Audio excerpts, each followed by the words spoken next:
A warm welcome to all of you to the wonderful session of 24 वानी बहुत बहुत स्वागत है इस आज के सेशन में आप सबका।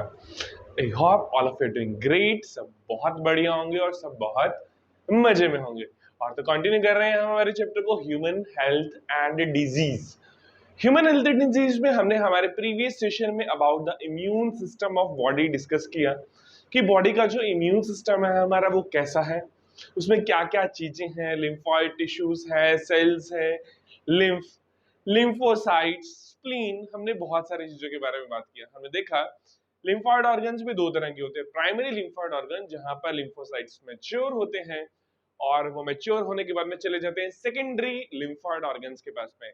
और secondary lymphoid organ is the place where a lymphocyte interact with antigen. तो ये सब हमने पढ़ लिया था हमारे प्रीवियस सेशन में।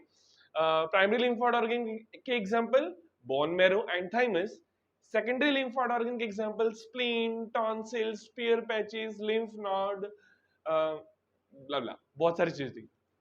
तो आज हम कंटिन्यू कर रहे हैं हमारे नेक्स्ट चैप्टर को, नेक्स्ट टॉपिक को, that is ads.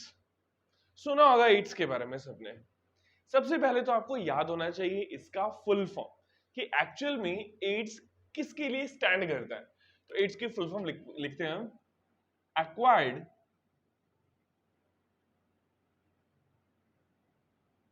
Immuno deficiency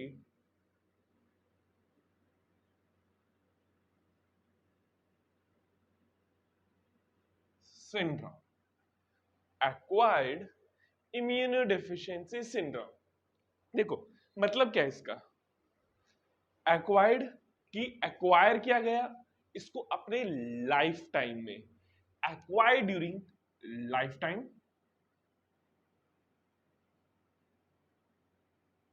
acquired during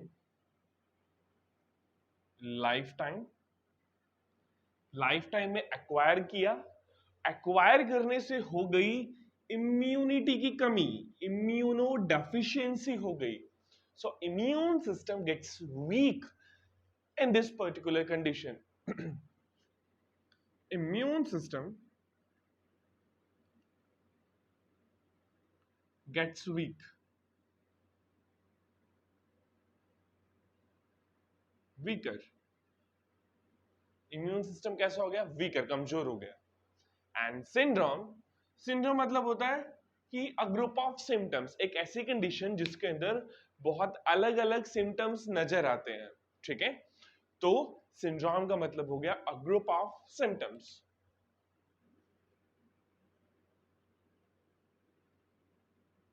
a group of symptoms. तो ये हो गया हमारे पास एड्स का फुल फॉर्म और उसका मतलब कि एड्स का फुल फॉर्म है acquired immunodeficiency syndrome. Acquired का मतलब ऐसा नहीं है कि आप बाय बर्थ लेकर पैदा हुआ, आपने अपनी लाइफ टाइम में एक्वायर किया है इस डिसऑर्डर को। इम्यून सिस्टम की डेफिशिएंसी हो गई, इम्यून सिस्टम कमजोर हो गया जिससे आपको भांति भांति की प्रॉब्लम्स हो गई। And syndrome which is a group of symptoms, बहुत सारे सिम्टम्स नजर आते हैं। हम ये नहीं कह सकते कि एक या दो चीजें नजर आएगी, बहुत सारी चीजें नजर आती है। That's why it is a group of symptom. और ग्रुप ऑफ सिम्टम के लिए हम जो टर्म यूज करते हैं that is called the syndrome, बोलते हैं इसको सिंड्रोम। कॉजल एजेंट अगर बात करें हम कॉजल एजेंट की, तो जो कॉजल एजेंट है हमारे पास दैट इज HIV। इसका कॉजल एजेंट कौन है, HIV। अगर हम HIV की फुल फॉर्म की बात करें it is human immunodeficiency virus. क्या है इसका, ह्यूमन इम्यूनो डेफिशिएंसी वायरस। ऐसा वायरस जो क्या कर दे, ह्यूमंस में इम्यून सिस्टम की डेफिशिएंसी कर दे। इम्यूनो डेफिशिएंसी का मतलब होता है इम्यून सिस्टम में कमी, इम्यूनो डेफिशिएंसी का मतलब इम्यून सिस्टम कमजोर हो गया, वीक हो गया। तो ये virus human immunodeficiency virus is the causal agent for AIDS. AIDS बीमारी के पीछे जो उसका पैथोजन है, जो उसका कॉजुअल एजेंट है, वो एक वायरस है और उस वायरस का नाम है HIV virus, human immunodeficiency virus. आई think very very clear till now, यहां तक की बात बहुत अच्छे से क्लियर है। बात करते हैं हिस्ट्री ऑफ एड्स की, कि जो एड्स है वो कब हुआ, कब पॉपुलेशन में आया। देखो, पहली बात तो बहुत पुरानी, कि जो ये एड्स है माना जाता है कि चिंपैंजी के ब्लड से हम ह्यूमंस के ब्लड के अंदर ये आया है, ठीक है। अगर हम बात करें फर्स्ट केस की, तो 1981 के अंदर अमेरिका के अंदर इसका फर्स्ट केस रिकॉर्ड किया गया था। सो इन 1981 फर्स्ट केस रिकॉर्डेड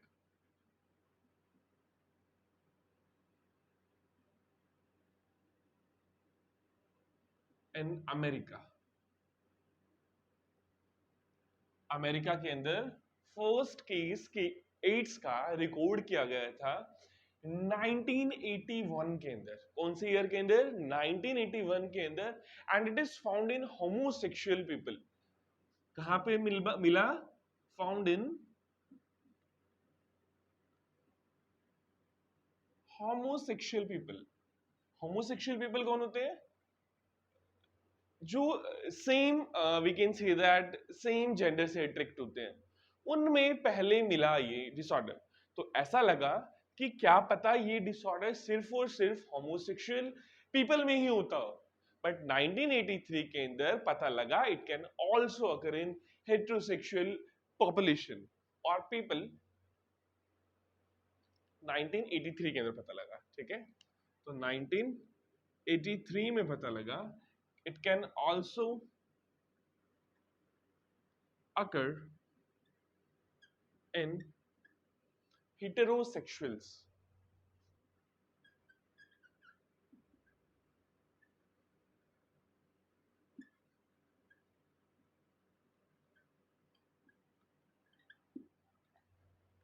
ये हो गया हमारे पास एड्स की फुल फॉर्म, उसका meaning, causal agent, history of AIDS।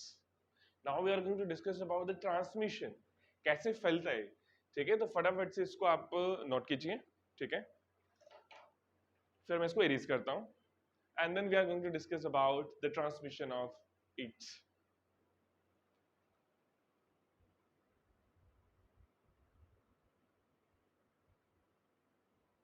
हो गया? चलिए अब बात करेंगे अपन ट्रांसमिशन ऑफ एड्स, कि एड्स कैसे ट्रांसमिट होगा, होता है, होगा नहीं, होता है, किस तरीके से।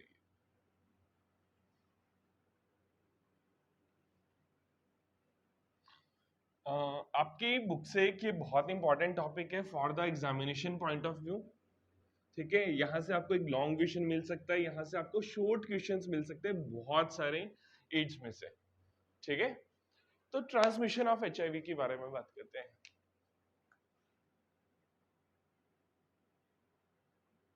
ट्रांसमिशन, तो देखो एक्चुअल में एड्स होने के पीछे की जो वजह है दैट इज HIV का फैलना। और HIV फैलता है बॉडी फ्लूइड से, एक physical mere contact. If any person is suffering from AIDS, I am going to touch that particular person. अगर एक किसी पर्टिकुलर इंडिविजुअल को एड्स है और मैंने उसको टच किया, तो टच करने से एड्स नहीं फैलता है। तो सोसाइटी के अंदर बहुत ऐसा माना जाता है कि एड्स वालों को दूर रखो, ऐसे हो जाएगा वैसे हो जाएगा, कुछ नहीं होगा।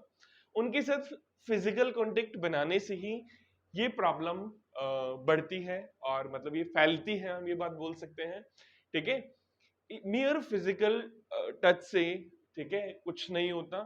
एक सेक्सुअल कांटेक्ट बनाने से ही जो सेक्सुअल फ्लूइड मेल फीमेल को पास ऑन करता है, या फिर during the sexual intercourse female के कुछ सेक्सुअल फ्लूइड्स मेल के कांटेक्ट में आते हैं, उससे ये वायरस फैलता है। इवन किसिंग से भी ये वायरस नहीं फैलता है, क्योंकि द अमाउंट ऑफ वायरस जो इन्फेक्शन के लिए चाहिए वो जो सलाइवा है, सलाइवा में उतना नहीं होता है। तो ड्यूरिंग द केस जब सलाइवा का ट्रांसमिशन होता है तो भी ये वायरस नहीं फैलता है, तो इससे डरने की जरूरत नहीं है। ठीक है, तो अब बात करते हैं ट्रांसमिशन की। Transmission through sexual contact. ठीक है, ट्रांसमिशन कैसे हो रहा है हमारे पास इसका? Through sexual contact.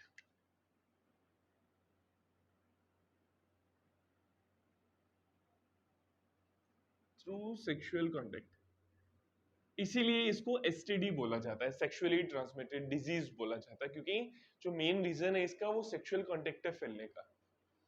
High risk की बात करें तो जिन लोगों के मल्टीपल सेक्सुअल पार्टनर्स होते हैं, they don't have any stable sexual partner, ठीक है, उन मल्टीपल सेक्सुअल पार्टनर वाले लोगों के अंदर हाई रिस्क है। सो high risk,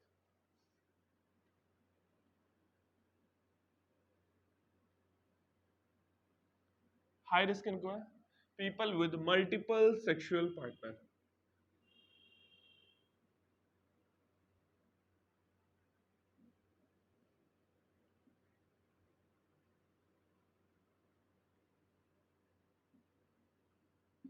multiple sexual partner वाले हाई रिस्क इंडिविजुअल्स हैं, वी कैन से। अगर देखिए कोई individual which is who is suffering from AIDS, HIV, उसका ब्लड ट्रांसफ्यूज कर दिया जाए किसी और इंडिविजुअल को, उसका खून किसी और को डोनेट कर दिया जाए, सो इन्फेक्टेड ब्लड या ब्लड प्रोडक्ट्स भी इसका कारण है। Through infected blood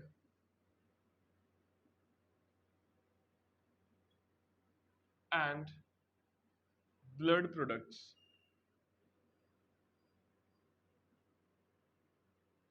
infected blood and blood product से ये फैलता है। इन्फेक्टेड निडल्स, रेजर्स यूज करने से, इन्फेक्टेड निडल्स, रेजर्स यूज करने से, तो डॉक्टर्स एक बार एक निडल जो यूज कर लेते हैं उसको दोबारा यूज नहीं करते, because the person who previously is injected with this particular needle, जिसको पहले निडल यूज किया जा जिस पर वह निडल यूज किया जा चुका है, probably that might be HIV suffering. ठीक है, तो कभी भी निडल को यूज नहीं किया जाता। सलून पे जाते हैं, रेजर्स चेंज किए जाते हैं, हर इंडिविजुअल के बाद में रेजर में ब्लेड चेंज किया जाता है, क्योंकि जो रेजर जिससे भी मतलब सलून पे कटिंग की जाती है या फिर जो कुछ भी किया जाता है, शेव की जाती है, तो ऐसा हो सकता है कि उसमें उस पर्टिकुलर इंडिविजुअल का ब्लड लग गया, तो हर बार रेजर में ब्लेड को चेंज किया जाता है। ठीक है, next to it is we can say that high risk individual are also drug addict. High risk individuals are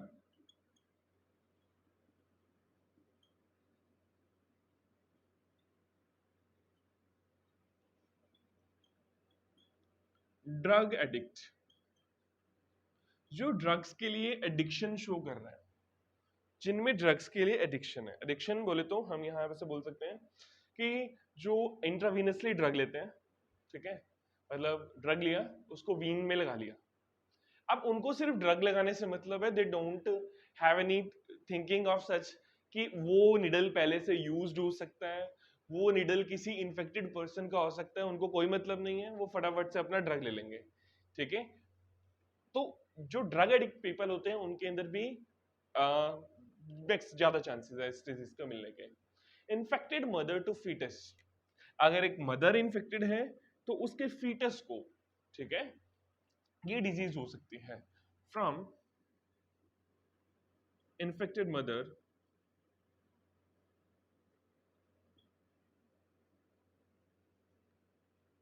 to foetus, mother से उसके बच्चे के अंदर, फीटस के अंदर ये डिजीज हो सकती है। So these are some of the transmission of AIDS और HIV virus. I think very clear. So please make a note of it. पर स्ट्रक्चर डील करेंगे, ठीक है, कि HIV का स्ट्रक्चर कैसा है, तो इसको नोट कीजिए फटाफट से।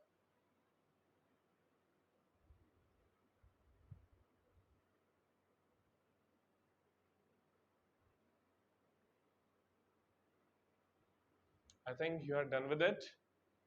चलिए नेक्स्ट पढ़ते हैं स्ट्रक्चर ऑफ HIV। अब HIV एक वायरस है एंड यू नो प्रोबेबली, नहीं पता तो मैं बता देता हूं, वायरसेस आर न्यूक्लियोप्रोटीन्स। वायरसेस क्या है? न्यूक्लियोप्रोटीन्स है। न्यूक्लियोप्रोटीन्स का बेसिक मतलब हमारे पास ये होता है कि वो न्यूक्लिक एसिड और प्रोटीन दो चीजों से मिलके बने होते हैं। ठीक है, तो अब बात करते हैं हम स्ट्रक्चर ऑफ HIV की।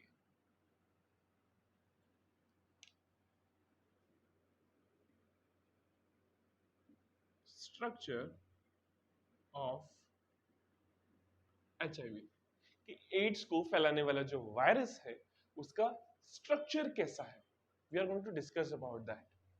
ठीक है, तो अगर उसकी बात करें, वो एक पहली बात तो ना, जो वायरसेस होते हैं, वायरसेस होते हैं हमारे पास न्यूक्लियो प्रोटीन।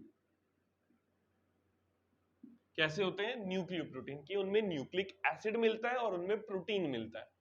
वायरसेस में न्यूक्लिक एसिड डीएनए भी मिल सकता है, आरएनए भी मिल सकता है, but never both. But particularly in case of HIV virus हमारे पास यहाँ पे आरएनए ही न्यूक्लिक एसिड प्रेजेंट होता है। HIV is a kind of retrovirus. HIV क्या है? हमारे पास रिट्रोवायरस है। Retrovirus viruses which have RNA as a genetic material, इनके पास RNA as a genetic material मिलता है। viruses having RNA as genetic material, उनके पास RNA as a genetic material मिलता है। साथ में उनके पास एक एंजाइम प्रेजेंट होता है, दैट इज रिवर्स ट्रांसक्रिप्टेज। क्या है इनके पास? Reverse transcriptase. ठीक है, तो retrovirus, viruses having RNA as a genetic material and they have reverse transcriptase enzyme, उनके पास प्रेजेंट होता है रिवर्स ट्रांसक्रिप्टेज एंजाइम। देखिए, मान लीजिए ये एक वायरस है, वायरस में आरएनए है।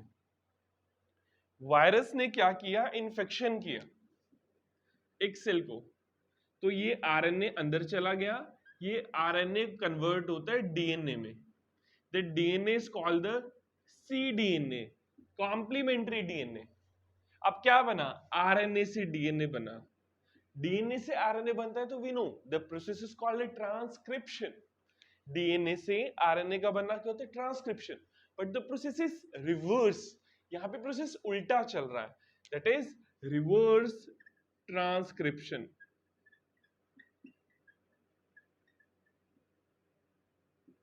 क्या है? Reverse transcription. और reverse transcription is by this particular enzyme, और एंजाइम का नाम है रिवर्स ट्रांसक्रिप्टेज। क्या नाम है एंजाइम का? Reverse transcriptase. आई थिंक वेरी वेरी क्लियर कि जहां पर ये प्रोसेस होगा, आरएनए से डीएनए बनेगा। वायरसेस जिसमें आरएनए है और जब अपने होस्ट पे अटैक करते हैं तो आरएनए से डीएनए बनता है, cDNA बनता है more appropriately. Such viruses are called the retroviruses. हम उन्हीं वायरसेस को क्या बोलते हैं? We call them as retroviruses. I think very very clear, यहां तक की बात बहुत अच्छे से क्लियर है। तो चलिए बनाएं। मान लीजिए ये हमारे पास वायरस है HIV, इसके पास दो आरएनए के मॉलिक्यूल हैं and the RNAs are single stranded RNA. दोनों ही कैसे हैं? Single stranded RNA. इस सिंगल स्ट्रैंडेड आरएनए के साथ इनके पास एक एक एंजाइम भी प्रेजेंट होता है।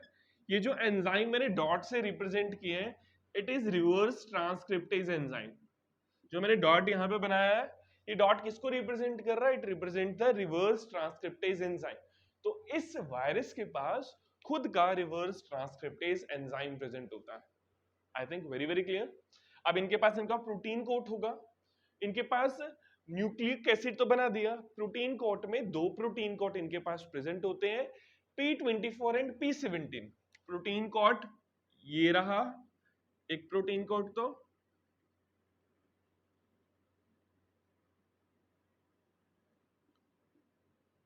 इस कोड का नाम है P24।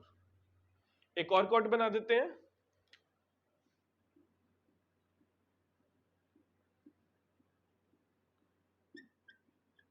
P17। This is P17, P24, P17। और इसके भी बाहर एक और लेयर प्रेजेंट होती है, दैट इज लिपिड लेयर।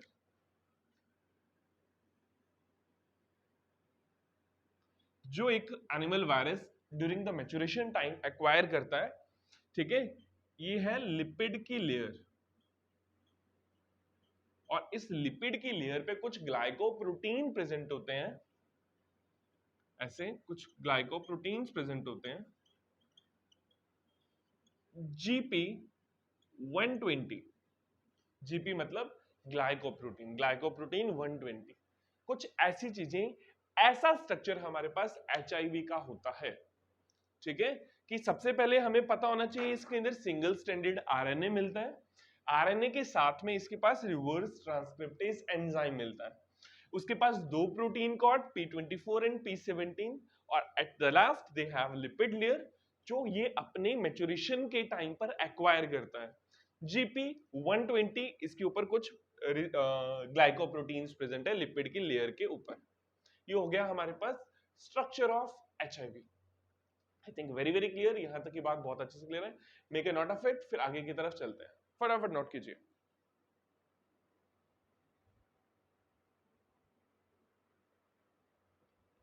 चलिए, नोट हो गया होगा यहां तक। आई थिंक डन विद इट, ठीक है। अब देखते हैं कि जब ये हमारे पास एचआईवी है, ये अटैक करता है ह्यूमन सेल पे, तो कौन कौन से सेल्स पे अटैक करता है? सो अटैक ऑन ह्यूमन सेल, ठीक है। इसको इरेज करते हैं। ये नोट हो गया होगा सबका ना? Done with that.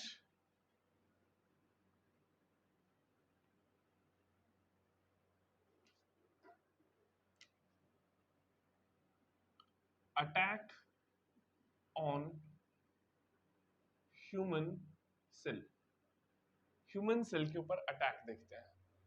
ये हमारे दो तरह के सेल्स पे अटैक करता है। एक तो ये अटैक करता है टी हेल्पर सेल पे, और दूसरा ये अटैक करता है मैक्रोफेज। किस पे?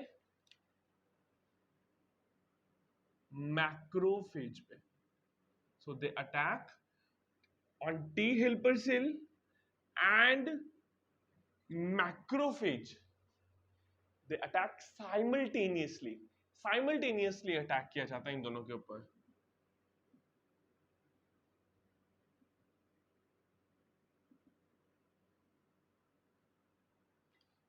ठीक है, तो इन पे अटैक करने की वजह से इम्यूनिटी में भी बहुत गिरावट आती है। जैसे कि अगर हम बात करें हमारे एक सेल की, हमारे सेल के ऊपर कुछ रिसेप्टर्स प्रेजेंट होते हैं, they are called the CD4 receptors.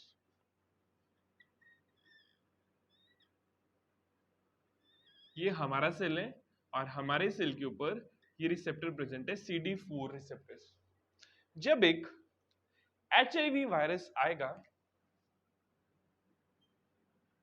तो अभी हमने पढ़ा एचआईवी के ऊपर जीपी 120 प्रेजेंट है। क्या प्रेजेंट है? GP glycoprotein 120। तो इस तरीके से एक दूसरे के ऊपर रिसेप्टर के साथ बाइंडिंग होती है एचआईवी के वायरस की, तभी ये हमारे सेल को इन्फेक्ट करने का काम कर सकता है। आई थिंक वेरी वेरी क्लियर यहां तक की बात, कि हमारे सेल पे, ह्यूमन के सेल पे CD4 रिसेप्टर है, दिस इज ह्यूमन सेल, और जो वायरस है उसके ऊपर जीपी 120 है। इस तरीके से वो इंटरेक्ट करते हैं। और जो ये मैक्रोफेजेस है, मैक्रोफेजेस में ये अपने आप को रेप्लिकेट करते हैं, अपनी कॉपीज बनाते हैं। किसके अंदर कॉपीज बनाते हैं? मैक्रोफेज में अपनी कॉपीज बनाते हैं। इसी वजह से जो मैक्रोफेज है, इन्हें एचआईवी फैक्ट्रीज भी कहा जाता है। So macrophages act as HIV factories. Macrophage act as HIV factories, macrophage किसकी तरह काम करते हैं? HIV फैक्ट्रीज की तरह काम करते हैं। आई think very very clear, clear है यहां तक की बात? चलिए, मेक ए नोट, यही वाला इरेज कर रहा हूं, इधर वाला वो वाला नोट कर लीजिए आप, ये आपने पहले कर लिया होगा, नहीं किया तो प्लीज करिए। अब हम बात करते हैं रेप्लिकेशन ऑफ फेज की, कि रेप्लिकेशन हमारी बॉडी में जाने के बाद, ह्यूमंस की बॉडी में जाने के बाद, ये फेज जो सॉरी फेज नहीं, ये वायरस जो HIV वायरस है, मैंने फेज टर्म गलत यूज कर दिया, एक्चुअल में फेज भी वायरसेस ही होते हैं, but the viruses infect bacterial cell particularly, उन्हें हम बैक्टीरियोफेज बोलते हैं। यहां पे मैं HIV वायरस के बारे में बात कर रहा हूं। ठीक है, तो now the topic is replication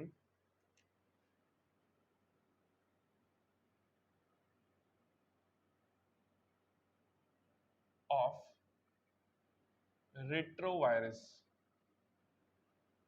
समझना है, बहुत अच्छे से, इजी है। ये एक सेल है,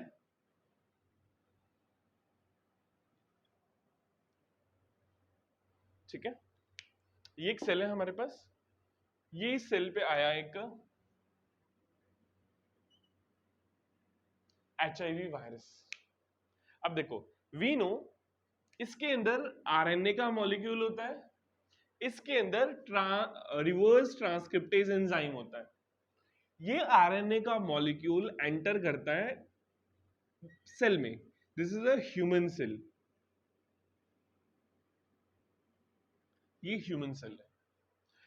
HIV ने अपना जेनेटिक मटेरियल, अपना nucleic acid which is RNA, which is RNA, उस RNA को ह्यूमन के सेल में डाल दिया by using enzyme reverse transcriptase.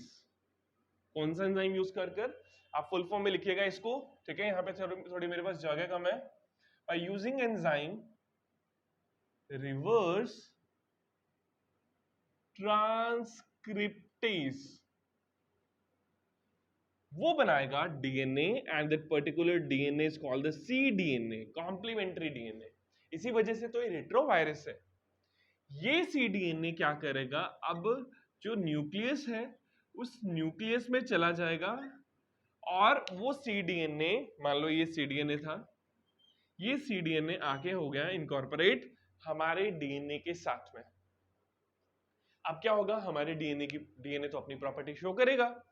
अब DNA में क्या होगा, उसका रेप्लिकेशन होगा, उसका ट्रांसक्रिप्शन होगा, ट्रांसक्रिप्शन होने से RNA की कॉपीज बनेगी, RNA की कॉपीज बनेगी। अब RNA के पास क्या प्रॉपर्टी है, खुद का प्रोटीन कोट बनाने की, और प्रोटीन कोट वगैरह बनाकर उन वायरसेस को कर दिया जाएगा पैक,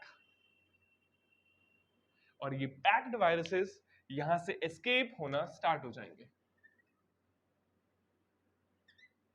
ये पैक्ड वायरसेस यहां से एस्केप होना स्टार्ट हो जाएंगे। इस तरीके से रेप्लिकेशन होता है रेट्रोवायरसेस का, कि एक वायरस आकर अटैक करता है ह्यूमन के सेल पर।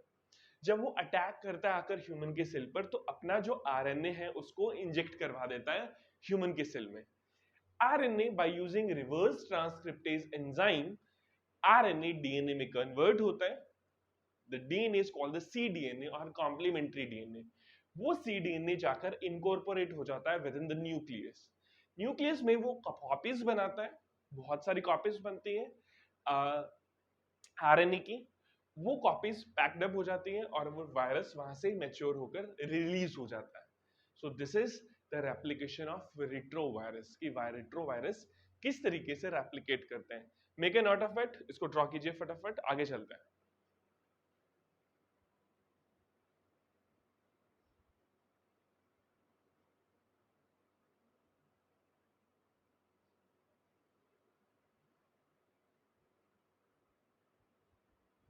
चलिए, I think done with it. Next to it, अब हम पढ़ने वाले हैं कि HIV इन्फेक्शन और एड्स में फर्क क्या है, how HIV infection is different from AIDS. ठीक है, हो गया होगा, डन विद इट।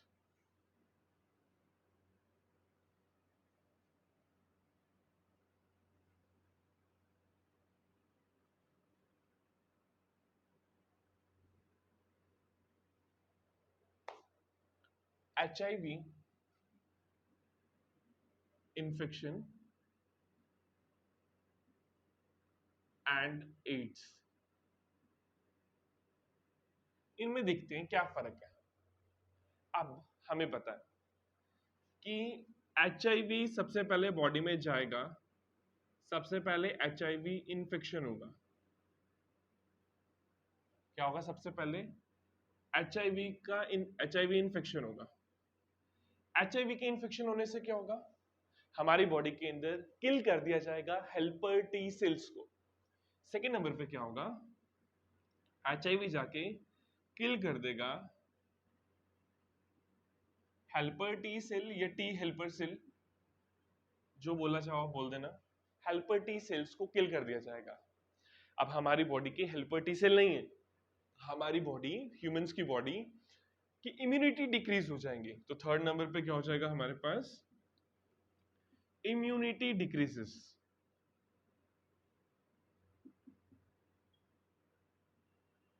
अब इम्यूनिटी डिक्रीज हो जाएगी तो जितनी भी नेचर के अंदर आसपास डिजीज आती जाएगी सब उस इंडिविजुअल को लगती जाएगी और ultimately it will leads to AIDS. इससे क्या हो जाएगा? अल्टीमेटली फोर्थ कैटेगरी, उसको इंडिविजुअल को एड्स हो जाएगा।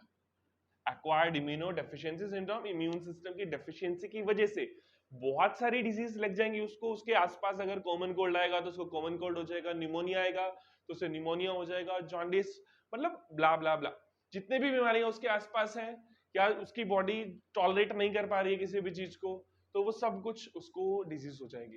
And this is the difference between HIV infection और एड्स। तो इसके बीच में काफी टाइम लग जाता है, ठीक है, यहां से यहां तक पहुंचने में। तो HIV इन्फेक्शन और एड्स में ये फर्क है कि HIV इन्फेक्शन मतलब वायरस बॉडी में एंटर किया है, दैट इज HIV इन्फेक्शन, और उसकी वजह से पूरी बॉडी का इम्यून सिस्टम खत्म हो चुका है। अब इम्यूनिटी काम नहीं कर रही है, बहुत सारी प्रॉब्लम्स हो चुकी है, that is condition is called the AIDS. I think very very clear, make a note of it, note कीजिए इसको फटाफट से। अब बात करते हैं अबाउट द टेस्ट, ठीक है।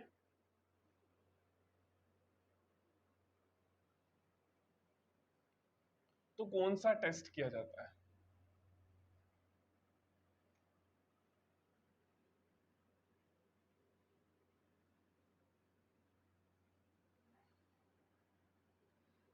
जैसे टाइफाइड के केस में हमने पढ़ा विडाल टेस्ट, टाइफाइड के केस में हमने कौन सा टेस्ट पढ़ा? विडाल टेस्ट पढ़ा। तो अगर हम बात करें एड्स के केस में, तो एड्स के कौन सा टेस्ट किया जाता है? तो टेस्ट का नाम है एलिसा, एंजाइम लिंक्ड इम्यूनोसॉर्बेंट एसे।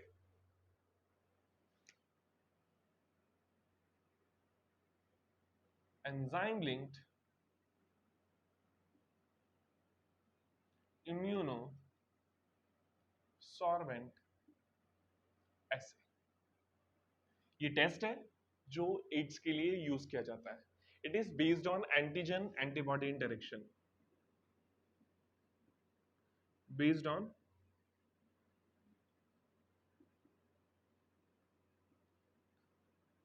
Antigen antibody.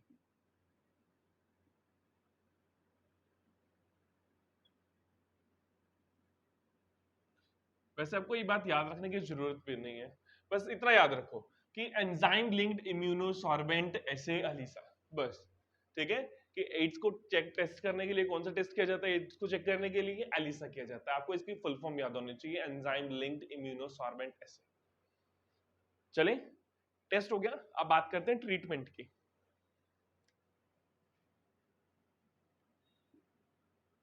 अगर हम बात करें ट्रीटमेंट ऑफ एड्स की, तो पहली बात तो ना इसका कोई एसच ट्रीटमेंट नहीं है, ठीक नहीं किया जा सकता एड्स को, ठीक है। नॉन क्योरेबल डिजीज है, इसको क्योर नहीं किया जा सकता। बट हम ये बात बोल सकते हैं कि उसकी लाइफ को प्रोलॉन्ग किया जा सकता है। If the particular individual who is suffering from AIDS, अगर वो 10 साल जिएगा तो हम उसको कुछ ऐसा ट्रीटमेंट दे सकते हैं कि उसका लाइफ एक्सपेक्टेंसी थोड़ी बढ़ जाए, 10 के 15 साल जी जाए, 13 साल जी जाए, 16 साल जी जाए, तो ऐसा कुछ हो सकता है। तो हमें पता है जब वायरस अपनी कॉपी बनाएगा, ठीक है, बॉडी के अंदर, तो वो कुछ न्यूक्लियोटाइड्स को यूज करता है। अब वो कॉपी बनाने के प्रोसेस को हम स्लो कर सकते हैं। So what we can give faulty ribonucleotides for treatment. Faulty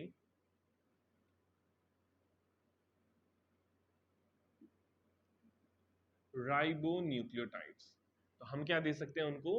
faulty ribonucleotides दे सकते हैं। तो एक ड्रग का नाम याद कर लेना, ठीक है, इसके ट्रीटमेंट के अंदर एजिडोथाइमिडिन, एजिडोथाइमिडिन ये ड्रग है, ये आप याद कर लेना, ठीक है। तो ट्रीटमेंट में फॉल्टी राइबोन्यूक्लियोटाइड्स दे देते हैं, जिससे उसकी जो कॉपी बनाने का प्रोसेस है स्लो हो जाता है। कौन से ड्रग्स देते हैं इसके अंदर? एजिडोथाइमिडिन नाम की ड्रग्स देते हैं। वर्ल्ड एड्स डे कब मनाया जाता है? That is on 1st of December। World AIDS day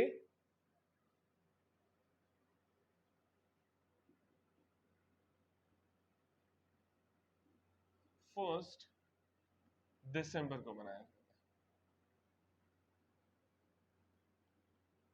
world AIDS day celebrated on 1st of December। बहुत ज्यादा लोगों को जागरूक किया जाता है, ठीक है, कि कैसे बचा जाए, ठीक है। स्कूल्स के अंदर कुछ कंपटीशन वगैरह करवाए जाते हैं कि लोग, बच्चों में जागरूकता फैले कि ये है क्या, होती क्यों है, ठीक है, कैसे रोका जा सकता है। चलते हैं नेक्स्ट पार्ट के ऊपर। पहले नोट कर लीजिए सारा कुछ फटाफट से, फिर प्रिवेंशन पे चलते हैं।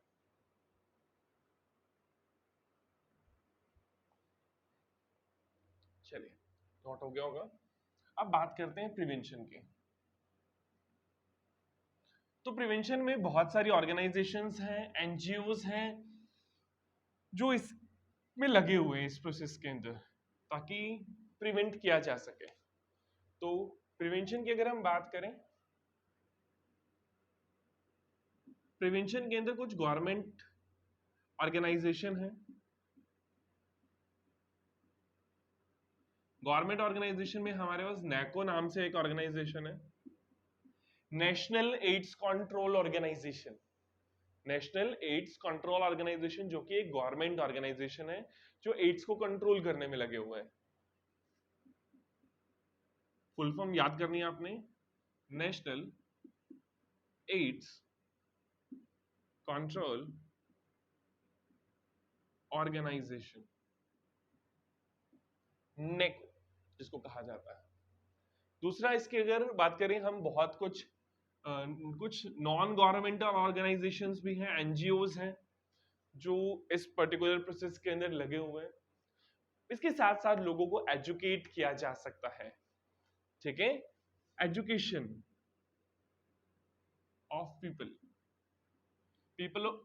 पीपल्स को, लोगों को एजुकेट किया जा सकता है एड्स के बारे में, कि एड्स कैसे फैलता है, किसको कैसा रोका जा सकता है। Distribution of condoms,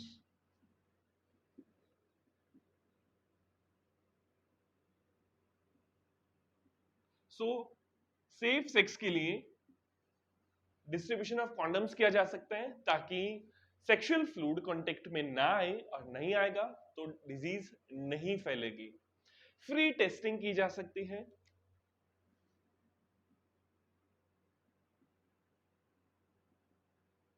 testing free की जा सकती है, ताकि पब्लिक अवेयर रहे थोड़ा सा।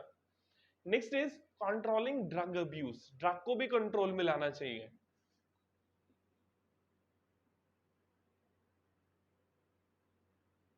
कंट्रोलिंग ड्रग अब्यूज, क्योंकि जो नशे वाले लोग हैं, जो ड्रग्स लेते हैं, वो इंजेक्शंस को यूज कर लेते हैं, और यूज कर लेते हैं तो एड्स फैल सकता है।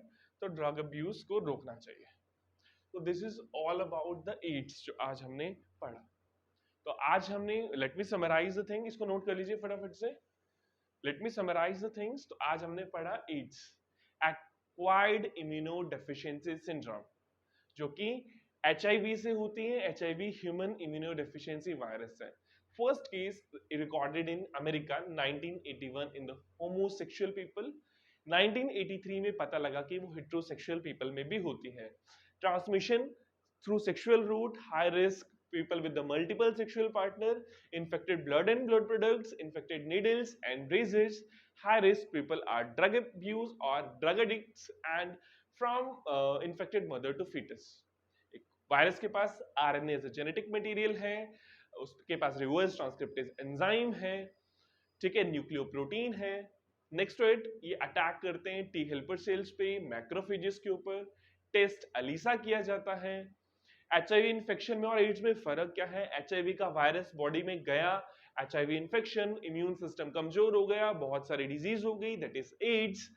ट्रीटमेंट में कुछ फॉल्टी राइबोन्यूक्लियोटाइड्स दिए जा सकते हैं जिससे आरएनए के बनने का प्रोसेस स्लो हो जाए। एजिडोथाइमिडीन नाम की एक ड्रग है जो स्पेशली दी जा सकती है। वर्ल्ड एड्स डे 1 तारीख को मनाया जाता है, 1 दिसंबर को मनाया जाता है। And the prevention is, government organisation है, नैको करके एनजीओज हैं, लोगों को एजुकेट किया जा सकते हैं, distribution of condoms, free testing and the controlling drug abuse. तो इसी के साथ एड्स वाला टॉपिक बहुत अच्छे से हमारा खत्म हो गया। मिलते हैं नेक्स्ट सेशन में, कैंसर वाला टॉपिक पढ़ेंगे। Till then stay safe, stay healthy and bye bye.